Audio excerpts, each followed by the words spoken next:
Hi everyone. ఈరోజు మనం mental ఎబిలిటీకి సంబంధించి స్టేట్మెంట్స్ అండ్ అజంప్షన్స్ సంబంధించి పార్ట్ 2 చూద్దామండి. ఇంకా ఎవరైనా పార్ట్ 1 చూడకపోతే చూడండి, అక్కడ చాలా మంచి క్వశ్చన్స్ అనేవి డిస్కస్ చేయడం జరిగింది. సో ఇక్కడ ఇంకా కొన్ని ఇంపార్టెంట్ క్వశ్చన్స్ అనేవి డిస్కస్ చేయడం జరిగిందండి. చాలా మోడల్స్ కవర్ చేస్తున్నాము. సో ప్రతి ఒక్కరూ ఈ వీడియోని చివరి దాకా చూసి ప్రతి ఒక్కరూ మీ ప్రిపరేషన్ని ఒక కరెక్ట్ లెవెల్లో ముందుకు తీసుకెళ్ళండి. ఓకే అండి, స్టార్ట్ చేద్దాం. Let's start. నెక్స్ట్ క్వశ్చన్, మన ఎడ్యుకేషనల్ యూట్యూబ్ ఛానల్ త్వరగా వృద్ధి చెందాలంటే మనం వారానికి కనీసం 3 ఇంటరాక్టివ్ కమ్యూనిటీ పోల్లను పోస్ట్ చేయాలి అని ఒక డిజిటల్ మార్కెటింగ్ నిపుణుడు ఒక క్రికెటర్కు సూచించాడు. కమ్యూనిటీ పోల్లు వినియోగదారుల నిశ్చితార్థాన్ని అంటే ఎంగేజ్మెంట్ పెంచుతాయి మరియు యూట్యూబ్ రికమెండేషన్ ఆల్గారిథంను సానుకూలంగా ప్రభావితం చేస్తాయి. ప్రతి వారం 3 పోల్లను రూపొందించడానికి సరిపోయే వినూత్నమైన మరియు సంబంధిత ప్రశ్నలు క్రియేటర్ వద్ద ఉన్నాయి. ఈ ప్రకటన అనేది 2-3 టైమ్స్ చదవండి, లేకపోతే మీకు ఒక క్లారిటీ అనేది రాదండి ఆన్సర్ చేయడానికి. ఇక్కడ ప్రకటన ఏం చేశారండి, మన ఎడ్యుకేషనల్ యూట్యూబ్ ఛానల్ త్వరగా వృద్ధి చెందాలంటే మనం వారానికి కనీసం 3 ఇంటరాక్టివ్ కమ్యూనిటీ పోల్లను పోస్ట్ చేయాలి అని ఒక డిజిటల్ మార్కెటింగ్ నిపుణుడు ఒక క్రియేటర్కు సూచించాడండి. కమ్యూనిటీ పోల్లు వినియోగదారుల ఎంగేజ్మెంట్ పెంచుతాయి మరియు యూట్యూబ్ రికమెండేషన్ ఆల్గారిథంను సానుకూలంగా ప్రభావితం చేస్తాయి. ఇలా ఎంగేజ్మెంట్ పెంచి యూట్యూబ్ ఆల్గారిథానికి సానుకూలంగా ప్రభావితం చేయడం వల్లే కదండి ఒక ప్రకటన అనేది ఇచ్చేది. అలా చేయబట్టే కదండి ఒక స్టేట్మెంట్, ఒక అడ్వర్టైజ్మెంట్ అనేది ఇచ్చేది. సో ఈ ఊహ అనేది కరెక్ట్ అండి. నెక్స్ట్, ప్రతి వారం 3 పోల్లను రూపొందించడానికి సరిపోయే వినూత్నమైన మరియు సంబంధిత ప్రశ్నలు క్రియేటర్ వద్ద ఉన్నాయి. క్రియేటర్ వద్ద దీనికి సంబంధించే వినూత్నమైన డేటా అనేది ఉండడం వల్లే కదండి ఈ ప్రకటన అనేది చేసేది. ఇది లేకపోతే ప్రకటన అనేది చేయరు కదండి. సో బోత్ ఆర్ కరెక్ట్ అండి. నెక్స్ట్ క్వశ్చన్, మన లక్ష్యాన్ని చేరుకోవడానికి ఈ త్రైమాసికంలో అర్బన్ మార్కెట్ల కంటే గ్రామీణ ప్రాంతాలపై ప్రధానంగా దృష్టి పెట్టాలని సేల్స్ టీంకు సూచించండి. ఒక కార్పొరేట్ డైరెక్టర్ నుండి వచ్చిన ఆదేశాలండి ఇవి, ఊహలు. ఈ త్రైమాసికంలో కంపెనీ ఉత్పత్తులకు పట్టణ మార్కెట్లు సంతృప్త స్థాయికి చేరుకున్నాయి. గ్రామీణ ప్రాంతాల్లోని వినియోగదారుల కొనుగోలు శక్తి ప్రస్తుతం కంపెనీ ఉత్పత్తులకు అనుకూలంగా ఉంది. ఇక్కడ ఏమడిగారండి, ఏం అడ్వర్టైజ్మెంట్ చేశారు, మన లక్ష్యాన్ని చేరుకోవడానికి ఈ త్రైమాసికంలో పట్టణ మార్కెట్ల కంటే గ్రామీణ ప్రాంతాలపై ప్రధానంగా దృష్టి పెట్టాలని సేల్స్ టీంకు సూచించండి అని ఒక కార్పొరేట్ డైరెక్టర్ నుండి వచ్చిన ఒక ఆదేశం అండి. స్టేట్మెంట్ చూసుకుంటే, ఈ త్రైమాసికంలో కంపెనీ ఉత్పత్తులకు పట్టణ మార్కెట్లు సంతృప్త స్థాయికి చేరుకున్నాయి. ఇక్కడ సంతృప్త స్థాయికి చేరుకున్నాయి అని మనం చెప్పలేమండి. ఎందుకు అంటే ఇక్కడ ఏమన్నారు, ప్రధానంగా పట్టణ మార్కెట్ల కంటే గ్రామీణ ప్రాంతాలపై దృష్టి పెట్టండి అని అన్నారే కానీ ఇక్కడ పట్టణ మార్కెట్లలో ఉత్పత్తులు అనేవి సంతృప్తిగా జరిగాయి అనే మాత్రం ఇక్కడెక్కడ మెన్షన్ చేయలేదండి. ఇక్కడ జరిగిండొచ్చు, జరిగిండకపోవచ్చు. So this is the wrong answer అండి. నెక్స్ట్, గ్రామీణ ప్రాంతాల్లోని వినియోగదారుల కొనుగోలు శక్తి ప్రస్తుతం కంపెనీ ఉత్పత్తులకు అనుకూలంగా ఉంది. అంటే గ్రామీణ ప్రాంతాల్లోన వినియోగదారుల యొక్క కొనుగోలు శక్తి కంపెనీ ఉత్పత్తులకు అనుకూలంగా ఉండబట్టే కదండి వాళ్ళు ఈ అడ్వర్టైజ్మెంట్ చేసేది. ఇక్కడ అనుకూలంగా లేకపోతే వీళ్ళు ఇది చేయరు కదండి. సో ఇది కరెక్ట్ అండి. ఇది మాత్రం ఊహ 1 అనేది ఎందుకు రాంగు అంటే ఇక్కడ ఏమన్నారు, ఈ త్రైమాసికంలో కంపెనీ ఉత్పత్తులకు పట్టణ మార్కెట్లు సంతృప్త స్థాయికి చేరుకున్నాయి అన్నారండి. సంతృప్త స్థాయికి చేరుకున్నాయా లేదా అనేది మనం చెప్పలేమండి. అది ఎక్కడ మెన్షన్ చేయలేదు. ఇది అప్లో ఉందా డౌన్లో ఉందా అనేది ఎక్కడ చెప్పలేదండి. So we cannot decide. Next question, నిరంతరంగా ఉపయోగించే ముడి సరుకుల ధర 40% పెరిగినప్పటికీ ఫ్యాక్టరీ యజమాని ఉత్పత్తిని తగ్గించలేదు. మళ్ళీ చదవండి. నిరంతరంగా ఉపయోగించే ముడి సరుకుల ధర 40% పెరిగినప్పటికీ ఫ్యాక్టరీ యజమాని ఉత్పత్తిని తగ్గించలేదు. లాభాలను కాపాడుకోవడానికి యజమాని పెరిగిన ఖర్చు భారాన్ని చివరి వినియోగదారులపై నెట్టగలడు. ఉత్పత్తిని తగ్గించడం వల్ల రెగ్యులర్ క్లయింట్లను మరియు మార్కెట్ వాటాను కోల్పోయే ప్రమాదం ఉంది. కరెక్టే కదండి. లాభాలను కాపాడుకోవడానికి యజమాని పెరిగిన ఖర్చు భారాన్ని చివరి వినియోగదారులపై నెట్టగలడు. కరెక్టే కదండి. ఇక్కడ అతను ఏం చేస్తున్నాడు, ఇక్కడ లాభాలు పెంచుకోవడానికి పెరిగిన ఖర్చు యొక్క భారాన్ని వినియోగదారులపై నెట్టగలడు కదండి. ఎందుకు అంటే అతను వినియోగదారులపై నెట్టకపోతే అప్పుడు యజమానికి లాస్ వస్తుంది. సో అతను నెట్టగలడు. This is the correct answer. Next, ఉత్పత్తిని తగ్గించడం వల్ల రెగ్యులర్ క్లయింట్లను మరియు మార్కెట్ వాటాను కోల్పోయే ప్రమాదం ఉంది. ఇది కూడా కరెక్టే కదండి. ఒకవేళ ఉత్పత్తి తగ్గించారనుకో క్లయింట్ అనేది తగ్గుతారు కదండి. సో మార్కెట్ యొక్క సేల్ కూడా తగ్గుతుంది కదా. సో బోత్ ఆర్ కరెక్ట్ అండి.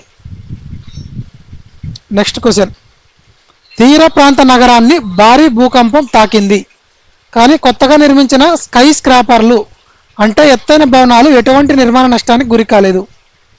మళ్ళీ చదవండి స్టేట్మెంట్ని, ప్రకటనని. తీర ప్రాంత నగరాన్ని భారీ భూకంపం తాకింది కానీ కొత్తగా నిర్మించిన స్కై స్క్రాపర్లు ఎటువంటి నిర్మాణ నష్టానికి గురి కాలేదు. ఊహలు, కొత్తగా నిర్మించిన ఎత్తైన భవనాలను అధునాతన భూకంప నిరోధక సాంకేతికతతో రూపొందించారు. అంతర్గత ప్రాంతాలతో పోలిస్తే తీర ప్రాంతం వెంబడి భూకంప తీవ్రత తక్కువగా ఉంది. Statement 1 is the correct answer అండి. అంటే statement 1 is the correct answer అండి. ఎందుకు కరెక్ట్ అంటే ఇక్కడ ఏమడిగారు, ఏమని ప్రకటన ఇచ్చారండి, తీర ప్రాంత నగరాన్ని భారీ భూకంపం తాకింది కానీ కొత్తగా నిర్మించిన స్కై స్క్రాపర్లు ఎటువంటి నిర్మాణ నష్టానికి గురి కాలేదు. అంటే ఇక్కడ ఊహలు చూద్దామండి. కొత్తగా నిర్మించిన ఎత్తైన భవనాలను అధునాతన భూకంప నిరోధక సాంకేతికతతో రూపొందించారు. అంటే ఈ లేటెస్ట్ టెక్నాలజీతో దీన్ని నిర్మించడం వల్లనే ఇది ఎటువంటి నష్టానికి గురి కాలేదండి. సో ఇక్కడ ఏమన్నారు, కొత్తగా నిర్మించిన ఎత్తైన భవనాలను అధునాతన భూకంప నిరోధక సాంకేతికతతో రూపొందించారన్నారు. సో ఇది కరెక్ట్ అండి. అంతర్గత ప్రాంతాలతో పోలిస్తే తీర ప్రాంతం వెంబడి భూకంప తీవ్రత తక్కువగా ఉంది అన్నారండి. అంతర్గత ప్రాంతాలతో పోలిస్తే తీర ప్రాంతం వెంబడి భూకంప తీవ్రత తక్కువగా ఉంది అన్నారండి. ఇక్కడ అంతర్గత ప్రాంతాలతో పోల్చారండి, కానీ ప్రకటనలో అంతర్గత ప్రాంతాల గురించి ఎక్కడ మెన్షన్ చేయలేదండి. So we cannot decide. ఇక్కడ మనం కంపారిజన్ అనేది చేయకూడదండి. ఎందుకంటే ఇక్కడ ఎక్కడ మెన్షన్ చేయలేదు అంతర్గత తీర ప్రాంతాల గురించి. So statement 2 is wrong answer. Next question, కఠినమైన బయోమెట్రిక్స్ మరియు నిఘాను ప్రవేశపెట్టినప్పటికీ ఐటీ సంస్థ రహస్య క్లయింట్ డేటా లీక్ అవుతున్నట్లు గమనించింది. ఊహలు, డేటా లీకేజీ భౌతిక స్టోరేజ్ డ్రైవ్ల దొంగతనం ద్వారా కాకుండా డిజిటల్ లేదా ఆన్లైన్ మోడ్ల ద్వారా జరుగుతోంది. ప్రొఫెషనల్ కార్పొరేట్ గూఢచారులు బయోమెట్రిక్ భద్రతా వ్యవస్థలను సులభంగా దాటేయగలరు. Option 1 is the correct answer అండి. ఎందుకు అంటే డేటా లీకేజీ భౌతిక స్టోరేజ్ డ్రైవ్ల దొంగతనం ద్వారా కాకుండా డిజిటల్ లేదా ఆన్లైన్ మోడ్ల ద్వారా జరుగుతుంది. కరెక్ట్ అండి. ఎందుకు అంటే కఠినమైన బయోమెట్రిక్స్ మరియు నిఘాను ప్రవేశపెట్టినప్పటికీ ఐటీ సంస్థ రహస్య క్లయింట్ డేటా లీక్ అవుతున్నట్లు గమనించింది.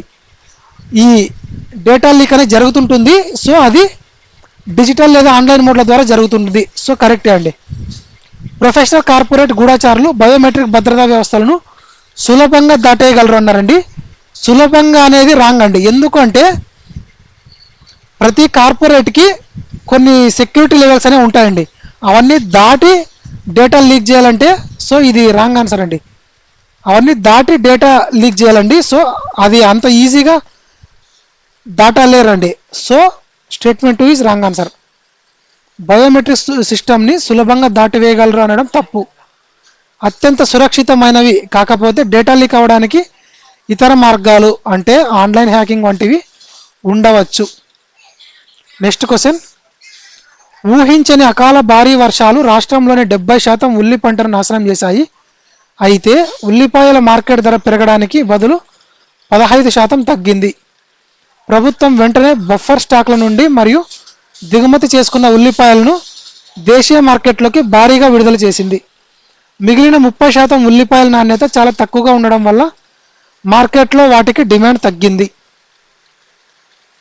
Only statement 1 is correct answer అండి. ఎందుకు అంటే ఇక్కడ ఏమన్నారండి, ఊహించని అకాల భారీ వర్షాలు రాష్ట్రంలోని 70% ఉల్లి పంటను నాశనం చేశాయి. అయితే ఉల్లిపాయల మార్కెట్ ధర పెరగడానికి బదులు తగ్గింది అన్నారండి 15%. ఇప్పుడు ఏదైనా సాధారణంగా ఒక పంట నాశనం అయ్యింది అంటే రేట్లు ఆటోమేటిక్గా పెరగాలండి. కానీ ఇక్కడేమన్నారు, ధరలు 15% తగ్గింది అన్నారండి. ఆపోజిట్లో జరిగిందండి. ఇక్కడ ఊహలు చూసుకునేటప్పటికీ ప్రభుత్వం వెంటనే బఫర్ స్టాక్ల నుండి మరియు దిగుమతి చేసుకున్న ఉల్లిపాయలను దేశీయ మార్కెట్లోకి భారీగా విడుదల చేసింది. అంటే గవర్నమెంట్ ఈ బఫర్ స్టాక్ని మార్కెట్లోకి విడుదల చేయడం వల్లే కదండి ఇది మార్కెట్ ప్రైస్ అనేది తగ్గిపోయింది. వీళ్ళు ఇది విడుదల చేయకపోతే మార్కెట్లోకి బఫర్ స్టాక్ని ఆటోమేటిక్గా రేటు పెరిగేది. కానీ ఇక్కడ తగ్గింది అంటే దాని అర్థం ఏమి, గవర్నమెంట్ వాటి యొక్క స్టాక్ని బఫర్ స్టాక్ని గవర్నమెంట్లో ఈ పబ్లిక్లోకి విడుదల చేసింది. So this is the correct answer. Next, మిగిలిన 30% ఉల్లిపాయల నాణ్యత చాలా తక్కువగా ఉండడం వల్ల మార్కెట్లో వాటికి డిమాండ్ తగ్గింది. వీ కెనాట్ డిసైడ్ అండి. ఎందుకు అంటే ఉల్లిపాయల నాణ్యత చాలా తక్కువగా ఉండడం వల్ల మార్కెట్లో వాటికి డిమాండ్ తగ్గింది అనేది రాంగ్ అండి. ఇక్కడ ఏమన్నారు, భారీ వర్షాల వల్ల పంట నాశనం అయింది. సో పంట నాశనం అయింది అంటే ఆటోమేటిక్గా ఎంతో కొంత నాణ్యత అనేది తక్కువగా ఉంటుంది. Of course it is correct. But ఇక్కడ ఏమన్నారు, నాణ్యత తక్కువగా ఉండడం వల్ల మార్కెట్లో డిమాండ్ కూడా తగ్గింది అన్నారండి. మార్కెట్లో డిమాండ్ ఎందుకు తగ్గుతుందండి, ఇక్కడ ఆల్రెడీ 70% అనేది నాశనం అయిపోయింది. సో ఉండేదే 30%. ఆ 30%లో మళ్ళీ డిమాండ్ ఎందుకు తగ్గుతుంది, ఎనీవే డిమాండ్ అనేది పెరగాలి, కానీ ఇక్కడ డిమాండ్ తగ్గింది అన్నారండి. So statement 2 is wrong answer. సాధారణంగా పంట నాశనం అయితే సప్లై అనేది తగ్గి రేటు పెరగాలి. కానీ రేట్లు తగ్గాయంటే మార్కెట్లోకి ఎక్కడి నుంచో అంటే బఫర్ స్టాక్ లేదా దిగుమతుల ద్వారా ఉల్లిపాయలు భారీగా వచ్చాయని అర్థం. సో డిమాండ్కి మించి సప్లై ఉంటేనే రేట్లు తగ్గుతాయి. 70% పంట పోయినప్పుడు ఉల్లిపాయల కొరత ఏర్పడుతుంది. మిగిలిన 30% క్వాలిటీ లేకపోయినా ఉల్లిపాయల నిత్యావసర వస్తువు కాబట్టి డిమాండ్ పూర్తిగా పడిపోదు. ఇదే డిస్కస్ చేసామండి ఎక్స్ప్లెనేషన్లో ఇంతకుముందు. కాబట్టి ధరలు 15% తగ్గడానికి క్వాలిటీ కారణమనడం కంటే ప్రత్యామ్నాయ సరఫరా పెరగడం అనేది సరైన లాజిక్ అండి. నెక్స్ట్ క్వశ్చన్, ఒక ప్రముఖ టెలికాం ఆపరేటర్ అన్ని ప్రీపెయిడ్ ప్లాన్లపై ఇంటర్నెట్ డేటా ధరలను 25% పెంచాడు. ధరలు పెరిగినప్పటికీ అవసరం నిమిత్తం వినియోగదారులు ఆ ఆపరేటర్ సేవలను వినియోగించడం కొనసాగిస్తారు. ఇతర పోటీ టెలికాం ఆపరేటర్లు కూడా త్వరలో తమ డేటా ధరలను పెంచుతారు. Option 1 only, statement 1 only correct అండి. ఎందుకు కరెక్ట్ అంటే ఇక్కడ ఏమన్నారండి, ఒక ప్రముఖ టెలికాం ఆపరేటరు అన్ని ప్రీపెయిడ్ ప్లాన్లపై ఇంటర్నెట్ లేదా ధరలను 25% పెంచాడు అన్నారండి. ఊహలు వచ్చేటప్పటికీ ధరలు పెరిగినప్పటికీ అవసరం నిమిత్తం వినియోగదారులు ఆపరేటర్ సేవలను వినియోగించడం కొనసాగిస్తారు. అఫ్ కోర్స్ అండి, రేట్లు పెరిగినంత మాత్రాన వాళ్ళు వాటిని సర్వీస్ని కంటిన్యూ చేయకుండా ఉండలేరు కదండి. సో సర్వీస్ అనేది కంటిన్యూ చేస్తారు. సో ఊహ 1 అనేది కరెక్ట్. ఇతర పోటీ టెలికాం ఆపరేటర్లు కూడా త్వరలో తమ డేటా ధరలను పెంచుతారు. మనం ఎప్పుడు కూడా ఇచ్చిన ప్రకటననే ఫోకస్ చేయాలండి. ఇక్కడ ఏమన్నారండి, ఒక ప్రముఖ టెలికాం అన్నారండి. సో ఇక్కడ పర్టికులర్ ఆ టెలికాం సంబంధించే మనం చూడాలండి. కానీ ఇక్కడ ఏమన్నారండి, ఇతర పోటీ టెలికాం ఆపరేటర్లు కూడా త్వరలో డేటా ధరలు పెంచుతారు అన్నారండి. వీ కెనాట్ డిసైడ్ అండి. ఇతర పోటీ టెలికాం ఆపరేటర్లు అనే వాళ్ళు పెంచవచ్చు, పెంచకపోవచ్చు, మనం చెప్పలేము. So this is the wrong answer అండి. ఏ కంపెనీ అయినా రేట్లు పెంచేటప్పుడు కస్టమర్లు తమను వదిలి వెళ్ళరని వాడకం కొనసాగిస్తారని నమ్మకంతో పెంచుతుంది, లేకపోతే నష్టం వస్తుందని పెంచదు. నెక్స్ట్, వేరే కంపెనీల వాళ్ళు రేట్లు పెంచుతారా లేదా అనేది వాళ్ళ ఇష్టం. ఒక కంపెనీ నిర్ణయం ఆధారంగా ఓ పక్క కంపెనీల భవిష్యత్తు వ్యూహాలను ఖచ్చితంగా ఊహించలేమండి. నెక్స్ట్ క్వశ్చన్, అమ్మకాలను పెంచడానికి ఒక ప్రీమియర్ కార్ డీలర్షిప్ కారు కొనుగోలు చేసిన మొదటి 2 సంవత్సరాల వరకు 0 వడ్డీ రుణాలను అందిస్తుంది. మొదటి 2 సంవత్సరాల వడ్డీ ఆదాయ నష్టాన్ని పెరిగే కార్ల విక్రయాల వాల్యూమ్ ద్వారా భర్తీ చేయవచ్చు. ప్రీమియం కార్లను కొనాలనుకునే కస్టమర్ల మొత్తం ధరను ఒకేసారి చెల్లించలేకపోతున్నారు. బోత్ ఆర్ కరెక్ట్ అండి. ఎందుకు అంటే అమ్మకాలను పెంచడానికి ఒక ప్రీమియం కారు డీలర్షిప్ కారు కొనుగోలు చేసిన మొదటి 2 సంవత్సరాల వరకు 0 వడ్డీ రుణాలను అందిస్తోంది అన్నారండి. కరెక్టే కదండి. ఇక్కడ ఊహలు చూసేటప్పటికి మొదటి 2 సంవత్సరాల వడ్డీ ఆదాయ నష్టాన్ని పెరిగే కార్ల విక్రయాల వాల్యూమ్ ద్వారా భర్తీ చేయవచ్చు. కరెక్టే కదండి. ఇక్కడ ఏమన్నారు, 0 వడ్డీ రుణాలు అందిస్తోంది అన్నారు. సో ఇప్పుడు ఆదాయ నష్టాన్ని పెరిగే కార్ల విక్రయాల వాల్యూమ్ ద్వారా భర్తీ చేయవచ్చు. సో కరెక్ట్ అండి. ప్రీమియం కార్లను కొనాలనుకునే కస్టమర్లు మొత్తం ధరను ఒకేసారి చెల్లించలేకపోతున్నారు. అంటే వాళ్ళు ఒకే ధరని ఈ ప్రీమియం కార్లను కొనాలనుకునేటప్పుడు కస్టమర్లు మొత్తం అమౌంట్ని ఒకేసారి చెల్లించలేకపోవడం వల్లే కదండి వాళ్ళు ఈ అడ్వర్టైజ్మెంట్ అనేది చేసింది. ఒకవేళ వాళ్ళు చెల్లించగలిగితే వాళ్ళు ఈ 0 ఇంట్రెస్ట్ అనేది ఎందుకు అనౌన్స్ చేస్తారండి. So both are correct. Next question, కొత్త అంతర్జాతీయ విమానాశ్రయం లేఅవుట్ ప్రతిపాదన ఆమోదం పొందిన తర్వాత శాటిలైట్ సిటీలో రియల్ ఎస్టేట్ ధరలు ఒక్కసారిగా దూసుకెళ్లాయి. ఊహలు, విమానాశ్రయం వంటి మౌలిక సదుపాయాల ప్రాజెక్టులు సమీపంలోని భూమి యొక్క వాణిజ్య విలువలను మరియు డిమాండ్ గణనీయంగా పెరుగుతుంది. చాలామంది కొనుగోలుదారులు శాటిలైట్ సిటీలో భూమిని తక్షణమే నివాసం మారడానికి కాకుండా దీర్ఘకాలిక పెట్టుబడి కోసం కొనుగోలు చేస్తున్నారు. Only statement 1 is correct answer అండి. ఎందుకు అంటే కొత్త అంతర్జాతీయ విమానాశ్రయం లేఅవుట్ ప్రతిపాదన ఆమోదం పొందిన తర్వాత శాటిలైట్ సిటీలో రియల్ ఎస్టేట్ ధరలు ఒక్కసారిగా దూసుకెళ్లాయి.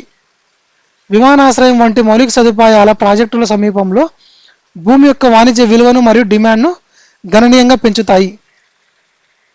ఇక్కడ భూమి యొక్క వాణిజ్య విలువను డిమాండ్ను గణనీయంగా పెంచడం వల్లే కదండి ఇలా పెంచడం వల్లే కదండి వీళ్ళు ఈ యొక్క అడ్వర్టైజ్మెంట్ అనౌన్స్ చేసేవాళ్ళు.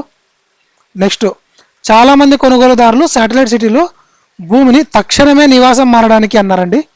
సో ఇక్కడ తక్షణమే నివాసం మారడానికి కాకుండా దీర్ఘకాలిక పెట్టుబడి కోసం కొనుగోలు చేస్తున్నారు అన్నారండి. ఇది రాంగ్ అండి. ఎందుకు అంటే శాటిలైట్ సిటీలో భూమిని తక్షణమే నివాసం మారడానికి కాకుండా అన్నారండి. ఇక్కడ ఏమిచ్చారు, కొనుగోలుదారులు పెట్టుబడి కోసం కొంటున్నారా లేదా ఇల్లు కట్టుకోవడానికి కొంటున్నారా అనే వివరణ ఇక్కడ స్టేట్మెంట్లో చెప్పలేదండి. సో మనం వీ కెనాట్ డిసైడ్ నివాసం మారడానికా లేదా దీర్ఘకాలికంగా పెట్టుబడి పెట్టడానికి అనేది మనం చెప్పలేమండి. సో ఈ statement is wrong answer. Next question, ఆడిటింగ్లో లోపాలను అరికట్టడానికి మరియు కార్యాచరణ వ్యయాన్ని 30% తగ్గించడానికి మనం మన ఫిజికల్ స్టాక్ రిజిస్టర్లన్నింటినీ తక్షణమే డిజిటలైజ్ చేయాలి అని ఒక రీటైల్ చైన్ మేనేజ్మెంట్కు ఫినాన్షియల్ కంట్రోలర్ చెప్పారు. ప్రస్తుతం మాన్యువల్ ఎంట్రీ సిస్టమ్ తప్పులు జరగడానికి ఎక్కువ అవకాశం ఉంది మరియు ఆడిట్ సమయంలో ఆర్థిక వ్యత్యాసాలకు ఇది ప్రధాన కారణం.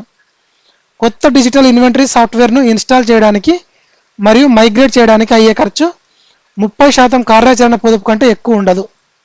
బోత్ ఆర్ కరెక్ట్ అండి. ఎందుకంటే ఆడిటింగ్ లోపాలను అరికట్టడానికి మరియు కార్యాచరణ వ్యయాన్ని 30% తగ్గించడానికి మనం ఫిజికల్ స్టాక్ రిజిస్టర్లన్నింటినీ తక్షణమే డిజిటల్ చేయాలనే అడ్వర్టైజ్మెంట్ ఇచ్చారండి. ప్రస్తుతం మనం మాన్యువల్ ఎంట్రీ సిస్టమ్ తప్పులు జరగడానికి ఎక్కువ అవకాశం ఉంది మరియు ఆడిట్ సమయంలో ఆర్థిక వ్యత్యాసాలకు ఇది ఒక ప్రధాన కారణం. ఇలా తప్పులు జరగడానికి అవకాశం ఉందనే ఉద్దేశం ఉంటేనే కదండి వాళ్ళు అడ్వర్టైజ్మెంట్ ఇచ్చేది. సో ఇది కరెక్ట్. ఆర్థిక వ్యత్యాసాల్లో కూడా కొంచెం ఆడిట్ సమయంలో కూడా ఆర్థిక వ్యత్యాసాలు ఉంది అనే ఉద్దేశంతోనే కదండి ఈ అడ్వర్టైజ్మెంట్ చేసేది. సో ఇది కూడా కరెక్టు. కొత్త డిజిటల్ ఇన్వెంటరీ సాఫ్ట్వేర్ను ఇన్స్టాల్ చేయడానికి మరియు మైగ్రేట్ చేయడానికి అయ్యే ఖర్చు 30% కార్యాచరణ పొదుపు కంటే ఎక్కువ ఉండదు. ఇక్కడ ఏమన్నారండి, 30% తగ్గించడానికి, అంటే ఇక్కడ కూడా ఏమన్నారండి 30% కంటే ఎక్కువ ఉండదు అంటే 30% తగ్గించడానికి అన్నారంటే. సో బోత్ ఆర్ కరెక్ట్ కదండి. అంటే 30% పెరగదు ఇక్కడ దీని అర్థం. 30% తగ్గించడానికి అన్నారంటే 30% లోపు. సో బోత్ ఆర్ కరెక్ట్ అండి. సో 20 క్వశ్చన్స్ కంప్లీటెడ్ అండి. లాస్ట్ వీడియోలో 10 క్వశ్చన్స్ అండ్ ఈ వీడియోలో 10 క్వశ్చన్స్. ఈ 20 క్వశ్చన్స్ మీరు కవర్ చేసి ప్రాక్టీస్ చేశారంటే ఖచ్చితంగా మీకు బిట్ అనేది కవర్ అవుతుందండి. ఈ వీటిని దాటి బిట్ అనేది బయటకు వెళ్ళదు. సో ప్రతి ఒక్కరూ ఈ 2 వీడియోస్ని కంపల్సరీ చూడండి. కంపల్సరీ 2 మార్క్స్ ఎక్స్పెక్ట్ చేయొచ్చు అండి ఈ టాపిక్ మీద. కొన్ని ఇంపార్టెంట్ పాయింట్స్ అండి. మీరు ఎక్కువ ఫోకస్ చేయాల్సింది ఈ స్టేట్మెంట్స్ అండ్ అజంప్షన్స్లో ఓన్లీ అనే వర్డ్ కనిపించినప్పుడు, డెఫినెట్లీ అని కనిపించినప్పుడు, ఆల్వేస్ అని కనిపించినప్పుడు, ఆల్ అని కనిపించినప్పుడు, ఇవన్నీ కనిపించినప్పుడు మీరు ఎక్కువ ఫోకస్ చేయాలండి. 95% ఇక్కడ రాంగ్ అయ్యే ఛాన్సెస్ ఉంటాయండి. 100% రాంగ్ అని చెప్పలేమండి, కానీ most of the cases wrong అయ్యే ఛాన్సెస్ ఉంటాయండి. నెక్స్ట్, ప్రభుత్వం ఒక సంక్షేమ పథకాన్ని కానీ, ఒక సంస్థ ఒక నోటీసును కానీ జారీ చేస్తే ప్రజలు దాన్ని పాటిస్తారని లేదా దానికి తగిన వనరులు ఉన్నాయనే ఊహలను ఎల్లప్పుడూ సరైనవిగా అంటే పాజిటివ్గా తీసుకోవాలండి. వీటిని రీస్టేట్మెంట్ ఈజ్ నాట్ అజంప్షన్. ప్రకటనలో ఉన్న విషయాన్ని మళ్ళీ కొద్దిగా మార్చి ఊహగా ఇస్తే అది తప్పు అవుతుందంటండి. ఊహ అనేది ఎప్పుడు ప్రకటన వెనుక దాగి ఉండే ఆలోచన అయ్యి మాత్రమే ఉండాలి. సో ఇవన్నీ గుర్తుపెట్టుకోండి ఫ్రెండ్స్. థ్యాంక్ యూ అండి. బాయ్.